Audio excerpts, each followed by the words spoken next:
ನನ್ನ ಹೆಸರು ರವಿ ದಂಡಿನ್ ಅಂತೇಳಿ, ಧಾರವಾಡ ತಾಲೂಕು, ಧಾರವಾಡ ಜಿಲ್ಲೆ, ಕಲ್ಲೂರು ಗ್ರಾಮ. ನಾನು ಕುರಿ ಮತ್ತು ಕೋಳಿ ಸಾಕಾಣಿಕೆ ಸ್ಟಾರ್ಟ್ ಮಾಡಿ ಹೈಟೆಕ್ ಶೆಡ್ ನಿರ್ಮಾಣ ಮಾಡಿ 1 ವರ್ಷ 2 ತಿಂಗಳಾಯಿತು. ಕೃಷಿ ವಿಜ್ಞಾನ ಕೇಂದ್ರ ಸೈದಾಪುರ ಧಾರವಾಡ ಇಲ್ಲಿ ತರಬೇತಿಯನ್ನು ತಗೊಂಡಿದ್ದೀವಿ. ಆಮೇಲೆ ನಮಗೆ ಇದ್ರ ಬಗ್ಗೆ ಎಲ್ಲ ರೀತಿಯಿಂದ ನಮಗೆ ಏನು ಬೇಕಲ್ಲ ಎಲ್ಲ ಮಾಹಿತಿಗಳನ್ನ ಅವ್ರ ಕಡೆಯಿಂದ ಪಡ್ಕೊಂಡಿದ್ದೀವಿ. ಇದ್ರೊಳಗೆ ಕೆಳಗಡೆ ಕೋಳಿ ಸಾಕಾಣಿಕೆ, ಮೇಲ್ಗಡೆ ಕುರಿ ಸಾಕಾಣಿಕೆ ಬಂತು, ಆಡು ಸಾಕಾಣಿಕೆ ಎರಡೂ ಅದಾವು. ಇದು 60 ಫೂಟ್ ಉದ್ದ ಇದೆ ರೀ, 32 ಫೂಟ್ ಅಗಲ ಇದೆ ರೀ. ಇದು ಶೆಡ್ ನಿರ್ಮಾಣ ಮಾಡ್ಬೇಕಂತಂದ್ರೆ ನಮ್ದು ಅಂದಾಜು 10 ರಿಂದ 11 ಲಕ್ಷ 12 ಲಕ್ಷ ರೂಪಾಯಿ ಮಟ್ಟ ಆಗಿದೆ. ನಾವು ಮೇಕೆ ಒಳಗೆ ಬಂದ್ರಿ ಮೇಡಮ್, ಶಿರವಿ ಇತ್ರಿ, ಆಮೇಲೆ ಬೀಟಲ್ ಇತ್ರಿ, ಆಮೇಲೆ ಉಸ್ಮಾನಿಬಾದನ ಬೀಟಲ್ಗೆ ಕ್ರಾಸ್ ಮಾಡಿದೇವ್ರಿ. ಮೇಕೆ ಒಳಗೆ ಇಷ್ಟ ತಳಿಗಳನ್ನ ಮಾಡಿದೆ. ಇನ್ನ ಕುರಿ ಒಳಗೆ ಬಂದ್ರಿ ಡೆಕನಿ ಇದೆ ರೀ, ಆಮೇಲೆ ನಾರಿ ಸುವರ್ಣ ಅಂತಿದೆ. ಬೆಳಗ್ಗೆ ಒಂದು ಟೈಮ್ ಗೊಂಜಾಳು ಆಮೇಲೆ ಸೋಯಾಬೀನ್ ನೆನೆ ಹಾಕಿರ್ತೀವ್ರಿ, ನೈಟ್ ಬೆಳಿಗ್ಗೆ ಅದನ್ನ ಕೊಡ್ತೀವ್ರಿ.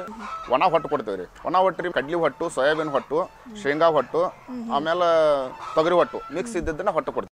ಅದಾದ್ಮೇಲೆ ನಮ್ಮ ಕಡೆ ಕುದುರೆ ಮೆಂತೆ ಇದೆ ರೀ, ಆಮೇಲೆ ಬಹುವಾರ್ಷಿಕ ಜೋಳ ಅಂತಿದೆ ರೀ, ಆಮೇಲೆ ನೇಪಿಯರ್ ಹುಲ್ಲ ಇದೆ ರೀ.